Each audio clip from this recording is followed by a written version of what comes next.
在汽车市场中，消费者们常常面临一个微妙的抉择：为何高配车型似乎总是被边缘化，而中配车型却稳坐钓鱼台？这背后的逻辑既非单纯的跟风，亦非消费者主观上的偏见。想象一下，当你手握26万的购车预算，站在展厅内，眼前是熠熠生辉的顶配大众 CC 与一旁低调却透露着不凡气息的盖板奥迪 A4L， 这一刻，内心的天平开始摇摆。选择顶配 CC 意味着你将拥有令人瞩目的配置与驾驶体验，但心中难免泛起一丝涟漪，都花了这么多钱，何不咬咬牙上 A4L？ 而另一边 A4L 的盖板虽然挂着奥迪的招牌，但配置的简陋却让人心生犹豫。这种鸡头与凤尾的抉择，恰似人生中的许多重大决定，充满了无奈与妥协。其实问题的核心并不在于车型本身，而在于预算的硬约束。在这个物价飞涨的时代，银子成为了衡量一切的标准。当预算有限时，我们不得不学会取舍，学会在有限的资源内寻求最优解。于是，中配车型应运而生，成为了大多数人的首选。它们既不过于张扬，也不过于寒酸，恰到好处地满足了消费者的基本需求与心理预期。但话说回来，为何高配车型总是难以成为主流？这背后其实隐藏着一种叫做性价比的哲学。在这个物欲横流的社会，性价比似乎成了衡量一切价值的标尺。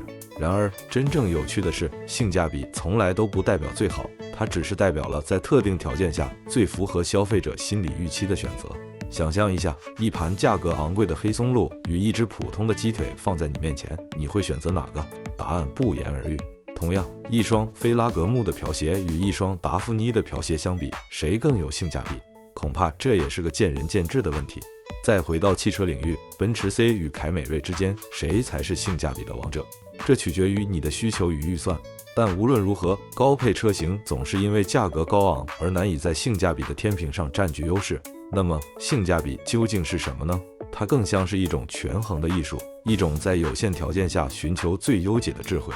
当消费者面对高配费钱、低配寒酸的困境时，性价比就成了他们心中的救命稻草。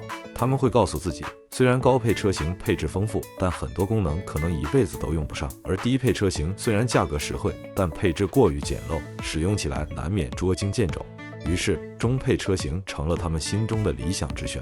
它既不显得过于奢侈，也不过于寒酸，恰到好处地满足了他们的需求。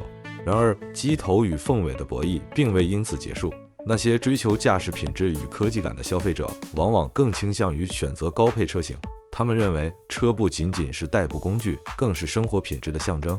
而另一些消费者则更注重车辆的商务价值与品牌效应。在他们看来，更高的级别与品牌度能够带来更多的实际利益与心理满足。这种分歧恰似人生中的许多选择，充满了争议与无奈。但从理财的角度来看，凤尾车型似乎更具优势，因为高配车型的花里胡哨配置往往贬值最快。在二手车市场上，同款车的高配车型往往不会比低配车型贵多少。这一现象在二手房市场同样存在。